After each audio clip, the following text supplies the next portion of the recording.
Hello दोस्तों।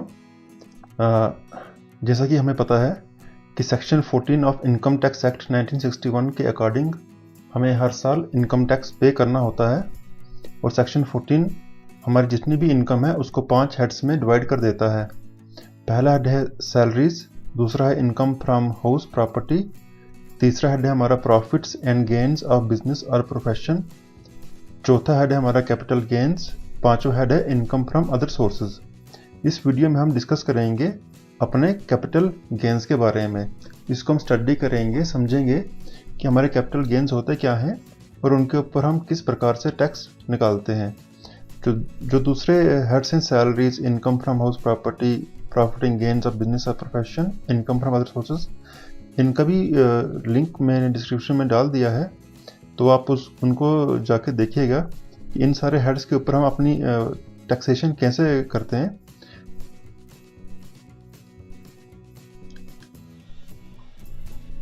सबसे पहले कैपिटल गेन्स को फाइंड आउट करने के लिए हमको ज़रूरी है कैपिटल एसेट्स क्या क्या होते हैं उनको जानना।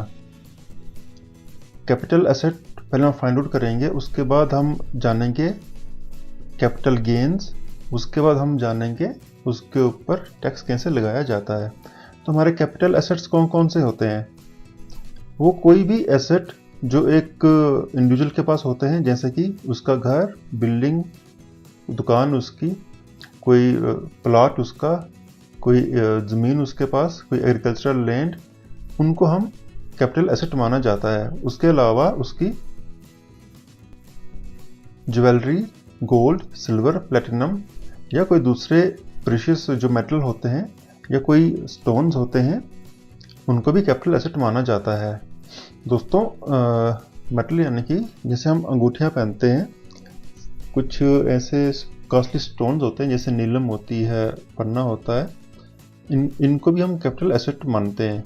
और अगर हमारे घर में कोई ऐसी चीज़ है, लाइक हमारे कपड़े हैं, हमारे पास कोई फर्नीचर है, हमारे पास कोई बर्तन है, जिसके ऊपर इन चीज़ों से गोल्ड, सिल्वर, प्लेटिनम, सोने, चांदी या जो ये स्टोन्स होते हैं, इनका उसके ऊपर डेकोरेशन किया गया है। मान लो मेरे पास कोई एक कैप है, उसके ऊपर कोई सिल्वर का काम किया गया है, तो वो कैप हमारी कैपिटल एसेट में आ जाएगी। अगर कोई फर्नीचर है, उसके ऊपर किसी ने सिल्वर का कुछ काम करा रखा है, तो भी कैपिटल एसेट के ऊपर आ जाएगा। इस तरह से कोई भी चीज़, लेट्स सपोज हमारी गाड़ी है हमारे पास कोई, उसमें भी हमने कुछ अपना कोई गियर पे ऊपर हमने गोल्ड लगा रखा है या सिल्वर लगा रखा है, तो गाड़ी हमारी कैपिटल एसेट में आ जाएगी। ऐसे नहीं आएगी वो, लेकिन जब हम उसके ऊपर ये काम कराते हैं इन्हीं प्रीशियस मेटल्स का या गोल्ड, सिल्वर, प्लेटिनम का कोई मेटल प्रीशियस लगा देते हैं, सेमी प्रीशियस, तो वो चीज़ हमारे कैपिटल एसेट में आ जाती है।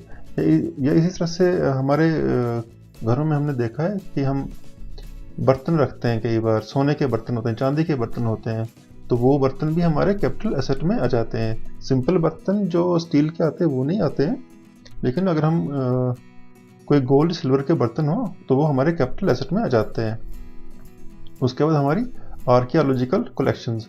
आर्कियोलॉजिकल कलेक्शंस होती हैं हमारी, मान लो आज से 100-200 साल पुरानी कोई चीज़, कोई कलेक्शन, मान लो राजा महाराजा के टाइम के, या कोई बहुत पुरानी चीज़ जिसकी वैल्यू आज के डेट में बहुत ज़्यादा होती है, उसको भी हम अपनी कैपिटल एसेट मानते हैं।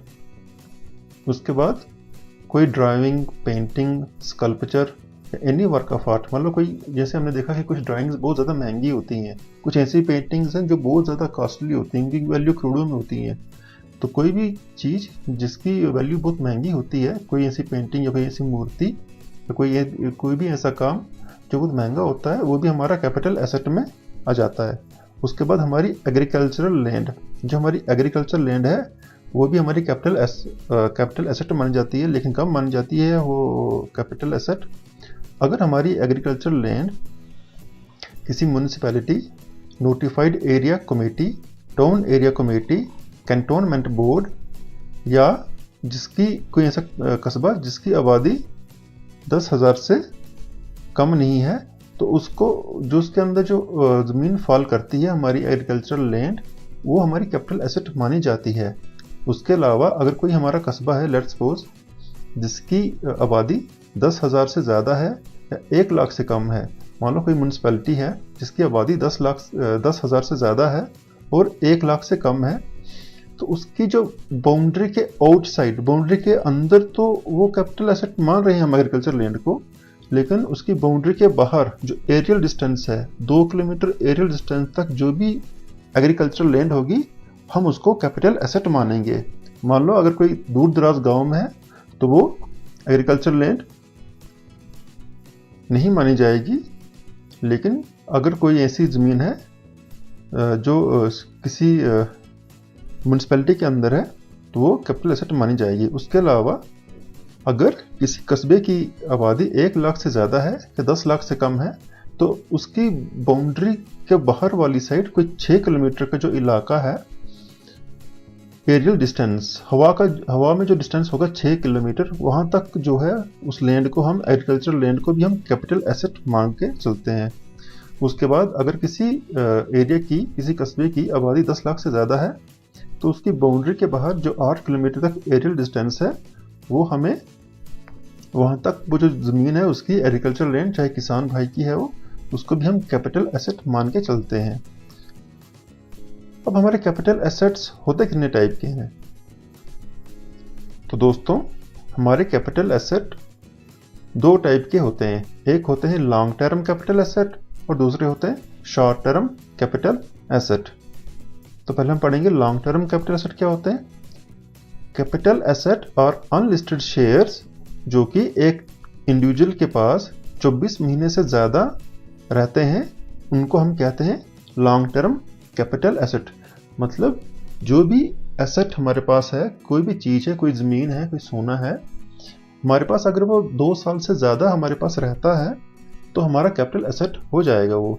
मान लो मैंने कोई चीज़ परचेज की है 2010 में और 2020 में उसको मैं बेच देता हूँ तो वो चीज़ थी मेरे पास पड़ी हुई, वो मेरा कैपिटल एसेट हो जाएगा। इसके अलावा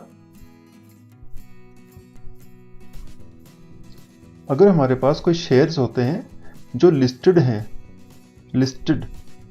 अगर हमारे पास कोई शेयर्स हैं जो लिस्टेड हैं, अगर हमारे पास वो 12 महीने से ज़्यादा हैं, हम उनको होल्ड करके रखते हैं तो वो भी हमारे लॉन्ग टर्म कैपिटल एसेट में आएंगे। यहाँ पे ध्यान रखना, अनलिस्टेड शेयर्स 24 महीने से ज़्यादा और लिस्टेड शेयर्स हमारे 12 महीने से ज़्यादा, ये याद रखना है यहाँ पे।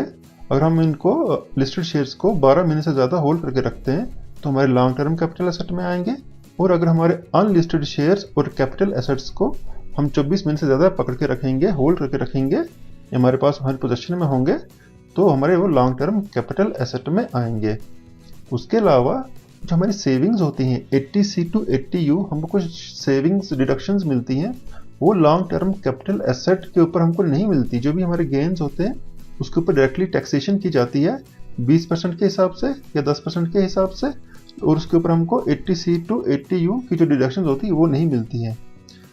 अब देखते हैं शॉर्ट टर्म कैपिटल एसेट क्या होते हैं।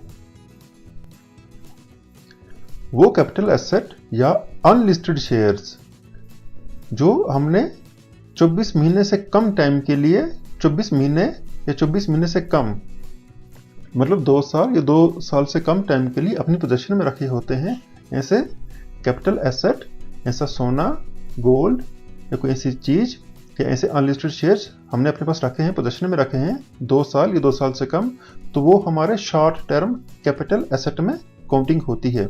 और ऐसे ही अगर हमारे पास कुछ लिस्टेड शेयर्स हैं, किसी लिस्टेड स्टॉक एक्सचेंज में है वो, लेकिन अगर उनको हमने अपनी पोजीशन में रखा हुआ है 12 महीने या 12 महीने से कम, तो वो भी हमारे शॉर्ट टर्म कैपिटल एसेट में आ जाएंगे।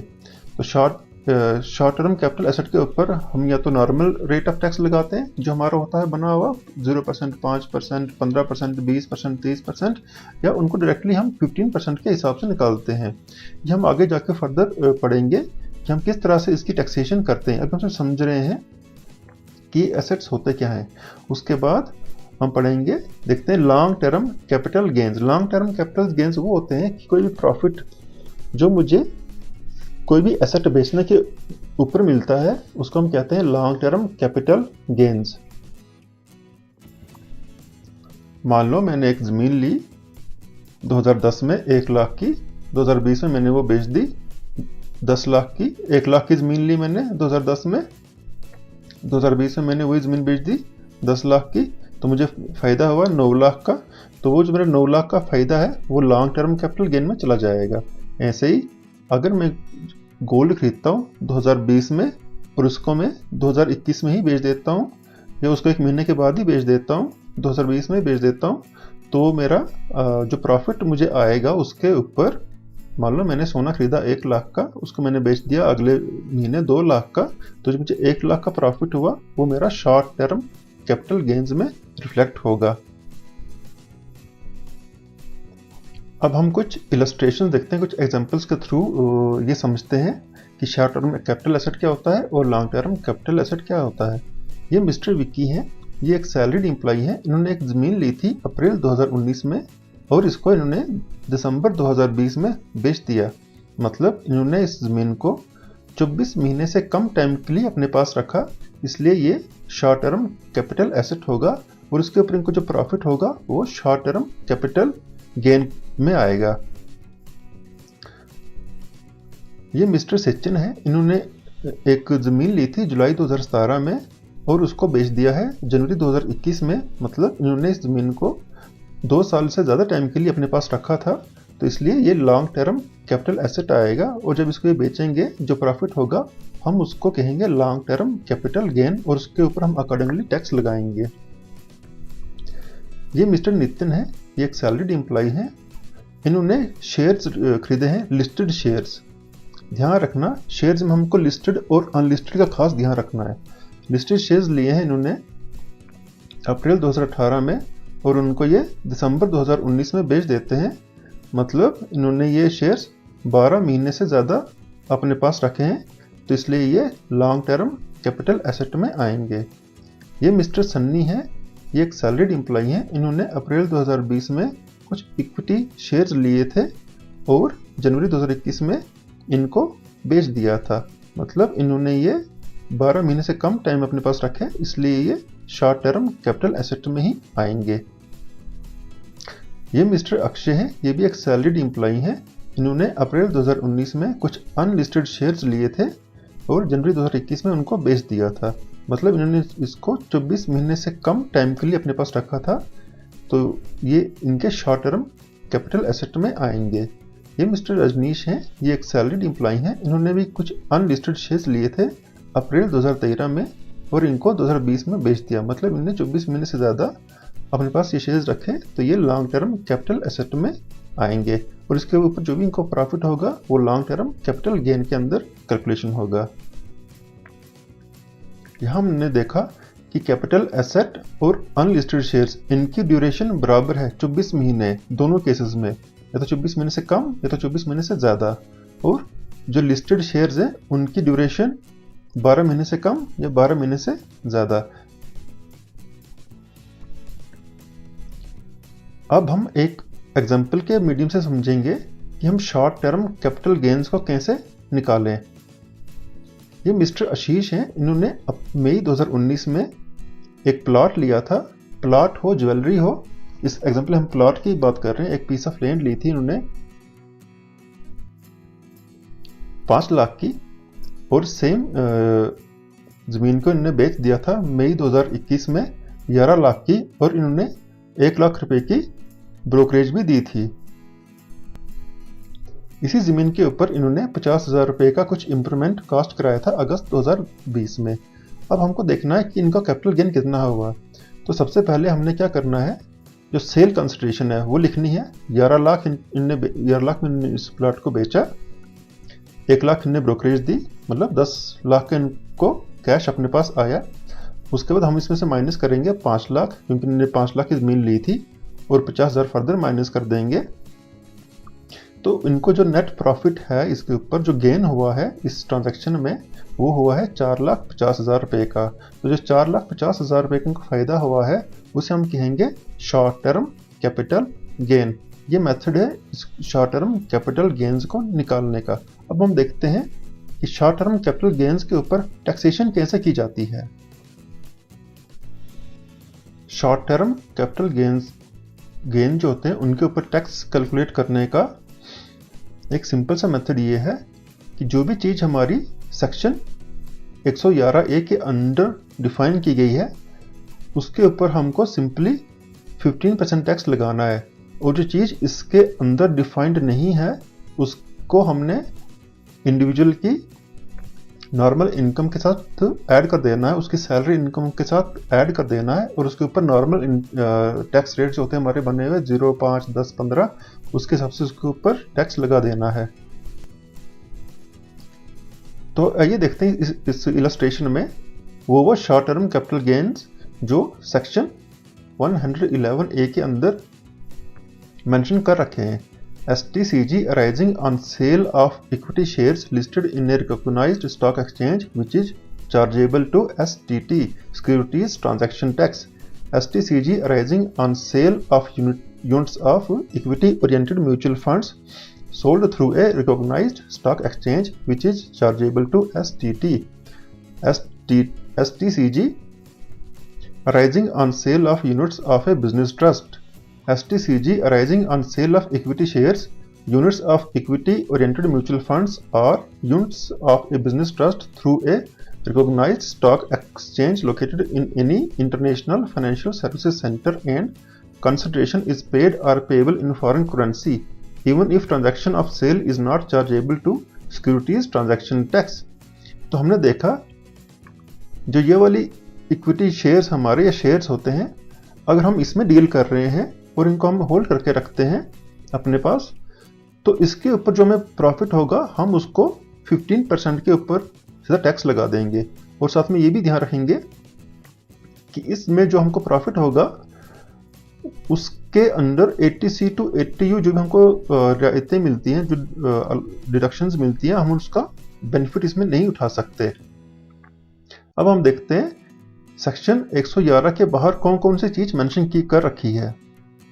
STCG arising on sale of equity shares other than through a recognized stock exchange. STCG arising on sale of shares other than equity shares. STCG arising on sale of units of non-equity oriented mutual fund, debt oriented mutual funds. STCG on debentures, bonds and government securities. STCG on sale of immovable property, gold, silver, etc. तो दोस्तों देखा हमने कि ये जो चीज़ें यहाँ पे डिफाइन कर रखी हैं जो इसके अंदर कवर नहीं है, इसके ऊपर जो भी हमें गेन होता है हम उसको नॉर्मल अपनी सैलरी इनकम या दूसरी इनकम के साथ ऐड कर देंगे और उसको टैक्स लगा देंगे। उसको नॉर्मल जो हमारे रेट्स बने हैं उसके ऊपर टैक्स लगा देंगे, और साथ में हमें इसमें 80C to 80U जो भी हमको बेनिफिट्स मिलते हैं हम उसको बेनिफिट इसमें उठा सकते हैं। तो जो भी हमारी इमूवेबल प्रॉपर्टी है, घर है, बिल्डिंग है, प्लॉट है, ज़मीन है, गोल्ड है, सिल्वर है, जो भी ऊपर हमने डिस्कस किए थे एसेट्स, या कोई भी हमारे डिबेंचर्स, बॉन्ड्स और गवर्नमेंट सिक्योरिटीज़, क्योंकि मैक्सिमम लोग इनमें बहुत ज़्यादा बिलीव करते हैं, परचेज करके रखते हैं, तो इनके ऊपर जो भी प्रॉफिट होता है उसको हम अपनी सैलरी की इनकम से के साथ ऐड कर देते हैं या दूसरी इनकम के साथ ऐड कर देते हैं, और उसके ऊपर हम नॉर्मली टैक्स लगाते हैं, और इसमें हमको 80C to 80U के बीच जो भी डिडक्शंस मिलती हैं हम उसका बेनिफिट इसमें उठा सकते हैं। इसमें दोस्तों हमको एक चीज़ का ध्यान रखना है कि हमको देखना है हमारी जो बेसिक एग्जम्पशन लिमिट होती है पहले हमको वो यूटिलाइज करनी होती है, उसके बाद ही हम STCG का बेनिफिट ले सकते हैं। मान लो इसका ये मतलब है, मान लो मेरी सैलरी है 3 लाख, तो बेसिक एग्जम्पशन लिमिट एक इंडिविजुअल के केस में है 2.5 लाख, मतलब 2.5 लाख तक किसी को कोई टैक्स पे करना नहीं होता जिनकी उम्र 60 ईयर्स तक है। तो मेरी सैलरी इनकम आ रही है 3 लाख, 3 लाख में से 2.5 लाख माइनस करूंगा, पीछे बचा मेरा 50,000। अब मेरा क्या है, मेरी शॉर्ट टर्म कैपिटल गेन के ऊपर मेरा 1 लाख का फायदा हुआ है मेरा, तो वो 1 लाख और 50,000 मुझे 1.5 लाख के ऊपर टैक्स देना पड़ेगा अब। तो अब दोस्तों हम एक एग्जांपल के थ्रू ये समझेंगे शॉर्ट टर्म कैपिटल गेन्स और उसके ऊपर टैक्स कैसे लगाया जाता है। ये एग्जांपल है, मिस्टर अशोक जो रेजिडेंट हैं और जिनकी एज 40 ईयर है, ये एक सैलरीड एम्प्लॉई हैं और इनकी एनुअल सैलरी है 8,40,000। दिसंबर 2020 में इन्होंने 10,000 इक्विटी शेयर्स लिए थे किसी कंपनी के, ₹10 पर शेयर और इनको अप्रैल 2021 में इन्होंने 125 रुपये के भाव से बेच दिया। और उन्होंने साथ में क्या कर दिया, ब्रोकरेज दे दी है ₹1 पर शेयर। अब हमको देखना है कि इनका इनकम टैक्स हम किस तरह से बनाते हैं। तो सबसे पहले हम इनका निकालेंगे कंपुटेशन ऑफ, पहले हम निकालेंगे इनको कितना प्रॉफिट हुआ है। तो इनने शेयर्स लिए थे 12,50,000 के, इनने शेयर्स बेच दिए, लिए इन्होंने 10 लाख के थे, 12,50,000 में इन्होंने बेच दिए। जो ब्रोकरेज कास्ट थी ₹1 शेयर, इन्होंने 10,000 शेयर लिए थे, 10,000 इनको ब्रोकरेज देनी पड़ी।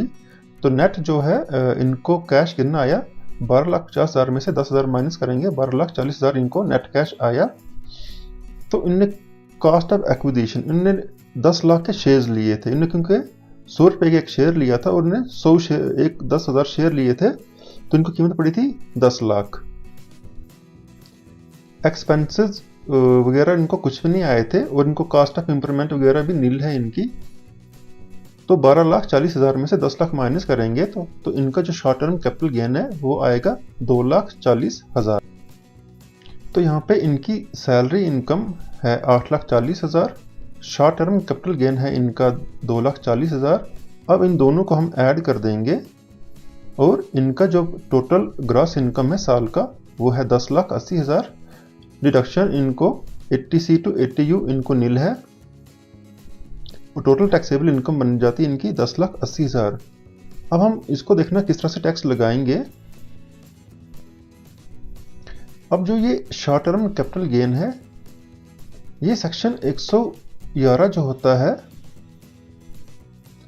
उसके अंडर कवर है, इसलिए हम इसको नॉर्मल सैलरी इनकम में ऐड नहीं करेंगे और इसको 15% के हिसाब से टैक्स लगा देंगे। तो हम क्या करेंगे, जो सैलरी है, जो सैलरी वाली इनकम है उस पर अलग से टैक्स लगाएंगे और इस केस में वो टैक्स आएगा हमारा 80,500। और जो हमारी STCG है उसके ऊपर, मतलब ये 2,40,000 जो हमारे यहाँ पे हैं, इसके ऊपर हम 15% के हिसाब से टैक्स लगाएंगे। तो इसकी वैल्यू निकल जाएगी 36,000 और टोटल टैक्स हमारा कितना होगा 80,500 प्लस 36,000, हमारा टोटल टैक्स आएगा 1,16,500। और इसके ऊपर हमको 4% अलग से सेस लगाना पड़ेगा, फिर इनकी फुल टैक्स लायबिलिटी निकल जाएगी। अब हम एक और एग्जांपल लेते हैं।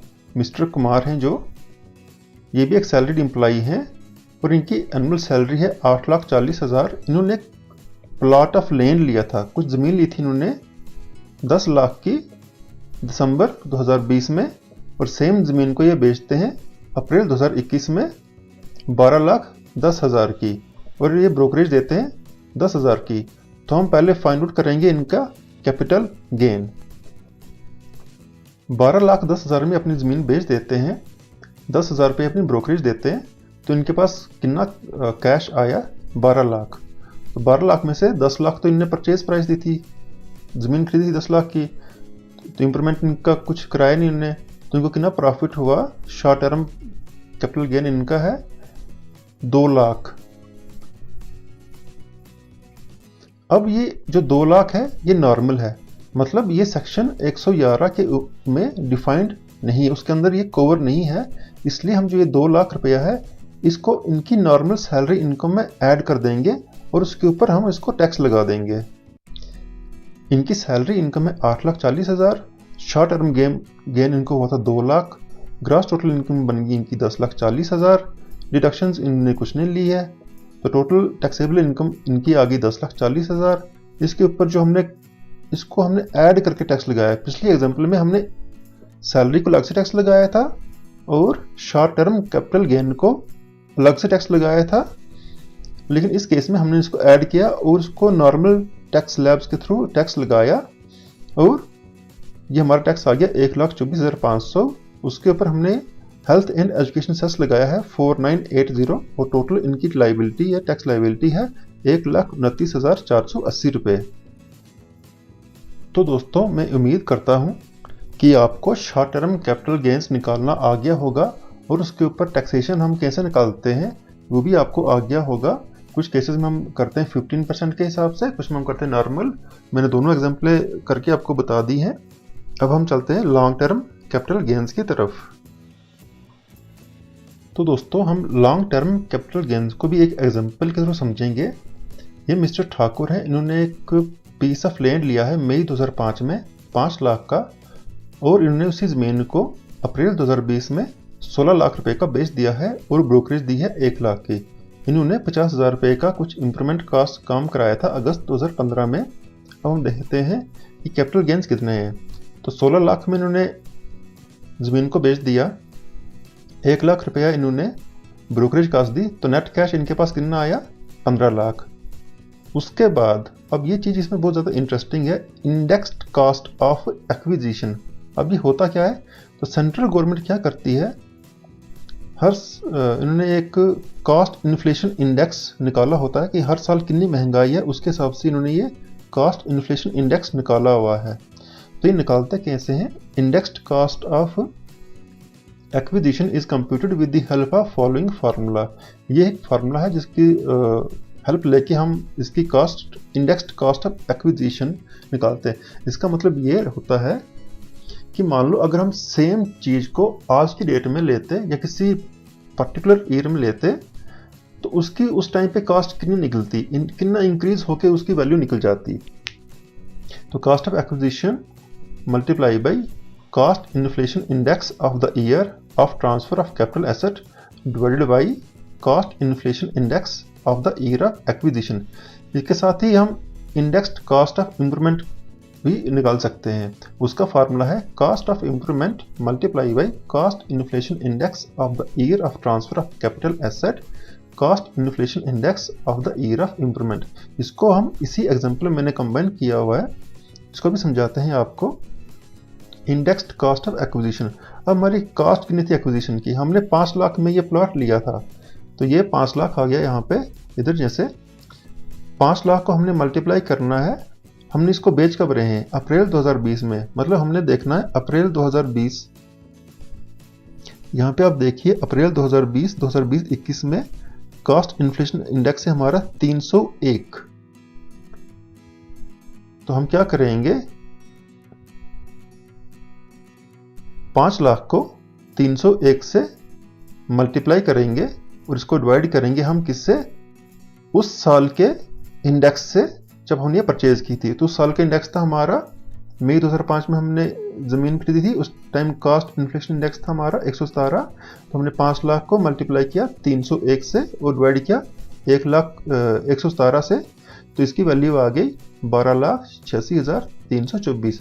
इसका मतलब ये हुआ कि अगर हमने सेम ज़मीन जो हमने मई 2005 में 5 लाख की ली थी, सेम ज़मीन अगर हम पैसा ना खर्चते, तो सेम ज़मीन अगर हम अप्रैल 2020 में लेते, तो इसकी कीमत हमको 12,86,324 रुपये में मिलती। सेम ज़मीन जो हमने उस टाइम 5 लाख में खरीदी है, तो सेम ज़मीन हमको अप्रैल 2020 में 12,86,324 रुपये की मिलती। साथ में हमने इसमें कुछ इंप्रूवमेंट कास्ट कराया था अगस्त 2015 में। तो अगस्त 2015 में कास्ट इन्फ्लेशन इंडेक्स था हमारा 254। तो इसको निकालने के लिए हमने 50,000 का काम कराया था, तो 50,000 को मल्टीप्लाई करेंगे 301 के साथ और डिवाइड करेंगे 254 से, और ये निकल के आएगी हमारी कास्ट 59,252। तो हमने इसमें ये वैल्यू डाल दी और ये वैल्यू डाल दी। अब हम क्या करेंगे, जो हमारे पास टोटल कैश आया था 15 लाख, उसमें से हमने माइनस करना है इंडेक्स्ड कास्ट ऑफ एक्विजिशन को भी और इंडेक्स्ड कास्ट ऑफ इंप्रूवमेंट। मतलब हमने 15 लाख में से 12,86,324 रुपये माइनस करने और फर्दर इसमें से हमने 59,252 रुपीज़ माइनस करने हैं। और हमारे कैपिटल गेन्स देखिए दोस्तों यहाँ पे कितने कम हो गए, 1,54,424। अब हमारे कैपिटल गेन्स कम हो गए, इसका मतलब ये हुआ कि हमको अब कम इस जो हमारी ये इनकम आई है इसके ऊपर हमको अब टैक्स पे करना पड़ेगा। अब देखिए अगर हम इसी एग्जांपल को शॉर्ट टर्म कैपिटल गेन्स में करते हैं ना, तो ये वैल्यू आती हमारी जो यहाँ पे 154,424 है, इसकी जगह पे हमारी वैल्यू आती 9,50,000। तो 9,50,000 के ऊपर हमको ज़्यादा टैक्स पे करना पड़ता है, और यहाँ पे हमारी वैल्यू आ रही 1,54,424 ओनली। हमें अब कम टैक्स पे करना पड़ रहा है। देखिए इसमें हमको गवर्नमेंट ने कुछ बेनिफिट भी दे रखे होते हैं। कॉस्ट इन्फ्लेशन इंडेक्स के हिसाब से हमारी जो वैल्यू है लॉन्ग टर्म कैपिटल गेन्स हमेशा कम पड़ते हैं, इसकी वैल्यू कम हो जाती है, हमको टैक्स कम पे करना पड़ता है। तो आप जब भी लेट्स सपोज आपके पास कोई एसेट पड़ा हुआ है और आप अभी 24th मंथ में वो ज़मीन ली है आपने कोई, अभी 24 महीने आपको हुए हैं और आप उसको अगर 24 महीने में ही बेच दोगे तो आपको बहुत ज़्यादा टैक्स पे करना पड़ेगा। तो इसको आप 25वें महीने में ही बेच देना और साथ में इसको इंडेक्स्ड कॉस्ट लगा देना और आपको बहुत ज़्यादा टैक्स में सेविंग हो जाएंगी।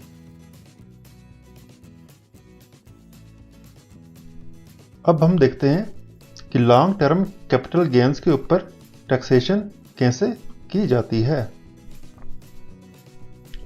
तो जो भी हमारे लॉन्ग टर्म कैपिटल गेन्स जो निकल के आते हैं उनके ऊपर जनरली क्या होता है, हम 20% के हिसाब से टैक्सेशन लगाते हैं। जैसे हम कोई लैंड ज्वेलरी वगैरह बेचते हैं तो उसके ऊपर 20% का टैक्स लगता है, लेकिन कुछ ऐसी चीज़ें हैं जिनके ऊपर हमको 10% का ही टैक्स देना पड़ता है। तो ये कुछ स्पेशल केस होते हैं जिसके ऊपर हमको अपने लॉन्ग टर्म कैपिटल गेन के ऊपर 10% टैक्स देना पड़ता है।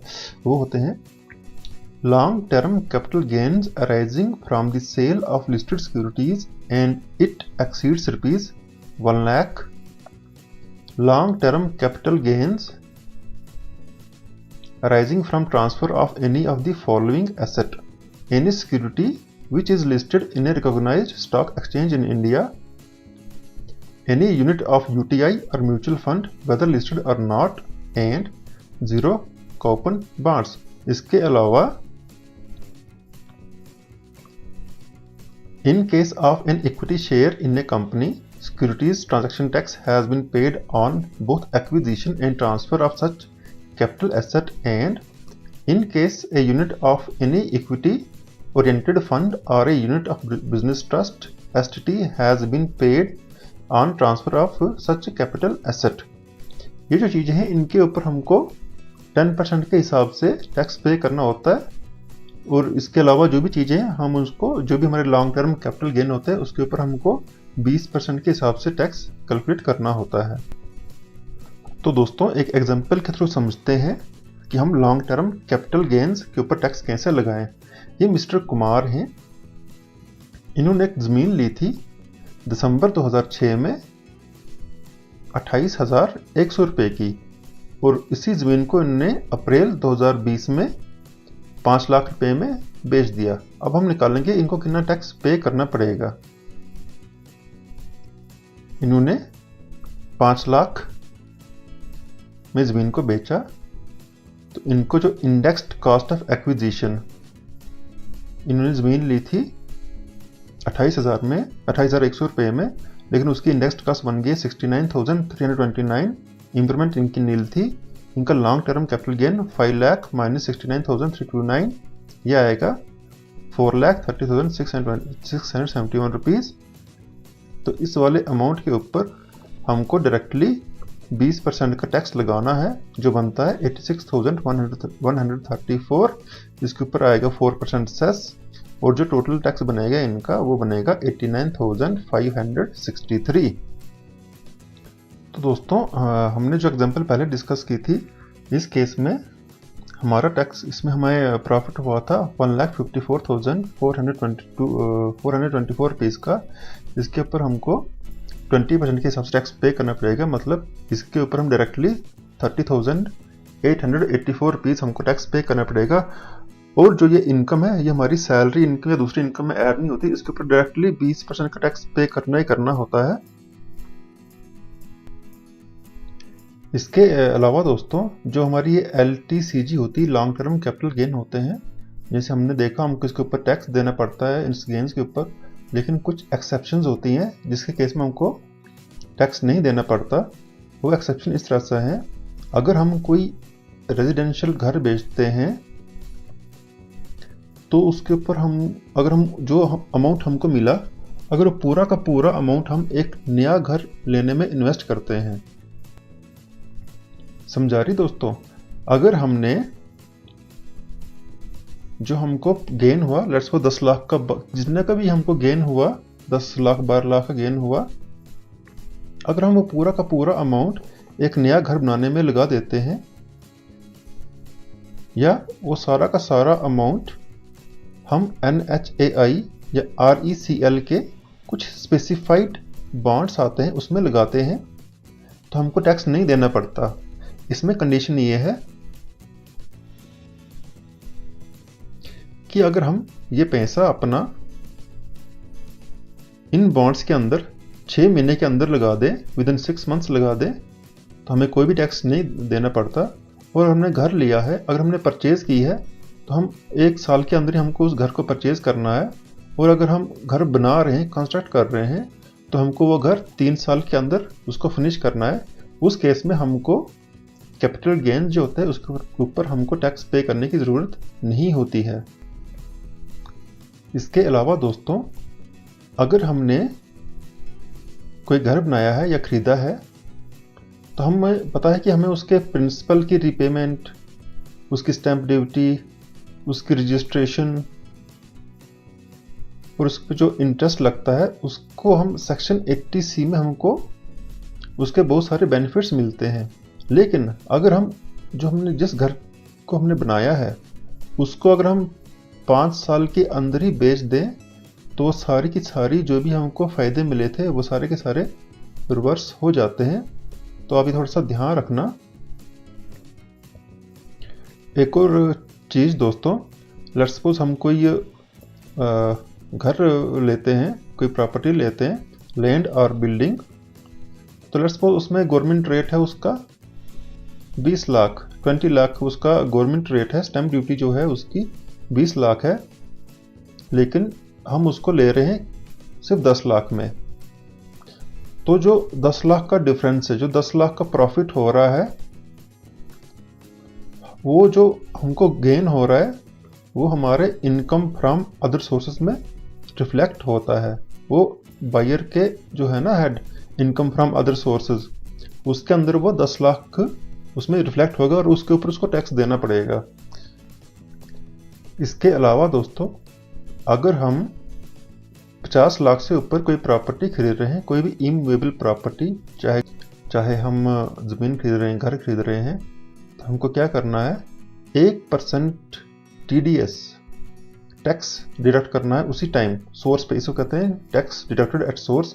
हमने 50 लाख से ऊपर कोई हम प्रॉपर्टी खरीद रहे हैं, लेट्स सपोज हम 60 लाख की कोई प्रॉपर्टी खरीद रहे हैं, तो हम 60 लाख का 1% मतलब 60,000 रुपया डायरेक्टली हमको इनकम टैक्स डिपार्टमेंट में सबमिट करना है, या उसको ट्रेजरी में सबमिट करना है, या किसी बैंक में जाके प्रॉपर हेड में उसको जमा कर देना है, अगर उस किसी भी प्रॉपर्टी की वैल्यू 50 लाख से ऊपर हो। और इन केस जो सेलर, जो बेचने वाला होता है, वो अपना पैन कार्ड नहीं प्रोवाइड करता, तो हमको उसका फिर 20% टैक्स, 20% रेट के हिसाब से वो टैक्स कैलकुलेट करना है। मान लो अगर हम 60 लाख की कोई प्रॉपर्टी खरीद रहे हैं, तो उसके ऊपर हमको 20% टैक्स काटना है, मतलब उसको फिर हमने 12 लाख रुपया उसका डायरेक्टली टैक्स में जमा करा देना है। तो दोस्तों, हमने इस वीडियो में देखा कि कैसे हम अपने कैपिटल एसेट को फाइंड आउट कर सकते हैं। हमारे कैपिटल एसेट होते कौन कौन से हैं, कैसे कैसे होते हैं। एक होते हैं लॉन्ग टर्म, दूसरे होते हैं शॉर्ट टर्म। उसके बाद हम अपने कैपिटल गेन्स निकालते हैं, और कैपिटल गेन्स को निकालने के बाद हम उसके ऊपर अकॉर्डिंगली 10%, 20%, 15% या नॉर्मल रेट के ऊपर उनको टैक्स कैलकुलेट कर लेते हैं। J&K गवर्नमेंट के एम्प्लॉइज़ ने अभी रिसेंटली प्रॉपर्टी रिटर्न सिस्टम पे अपने प्रॉपर्टी रजिस्टर की थी, तो वहाँ पे एक ट्रिकी कॉलम था बहुत ज़्यादा ज्वेलरी के ऊपर कि उसमें हमको पूछा गया था कि अपनी जो परचेज प्राइस है वो डालनी है। तो हमने उसमें परचेज प्राइस डाली हुई है, तो सरकार की नज़र बनी हुई है कि इसके पास इतना चीज़ बना हुआ है, तो वो ज़रूर अगर हम उसको कम ज़्यादा करते हैं तो कहीं ना कहीं वो हमारे कैपिटल गेन्स में आ जाएगा। तो इसलिए इस वीडियो को देखो और अपने जो दोस्त हैं उनके साथ शेयर करो, ताकि वो भी इसका बेनिफिट उठा सकें और अपने जो कैपिटल गेन्स हैं उनके ऊपर प्रॉपर टैक्स पे करें, कहीं वो बाद में इस चक्कर में ना फंस जाएं, टैक्सेशन के चक्कर में। तो दोस्तों, ये वीडियो आपको कैसी लगी अगर आपको वीडियो अच्छी लगी होगी तो इसको लाइक कर देना। और साथ में मैंने दूसरी वीडियोस भी बना रखी हैं इनकम टैक्स के ऊपर, कैसे हम इनकम टैक्स कैलकुलेट करते हैं, दूसरे जो हेड्स होते हैं हमारे, मैंने कैलकुलेटर भी बना रखे हैं। तो इन सब का लिंक मैं अपने डिस्क्रिप्शन में डाल दूंगा, आप उनको जाके देखिएगा ताकि आप अपना जो भी टैक्स कैलकुलेशन है वो प्रॉपरली कर सकें, वो कहीं आप अपने किसी कहीं टैक्स अवॉइडेंस के चक्कर में फंस ना जाएं। तो thank you for watching the video. आपका समय और दिन शुभ हो।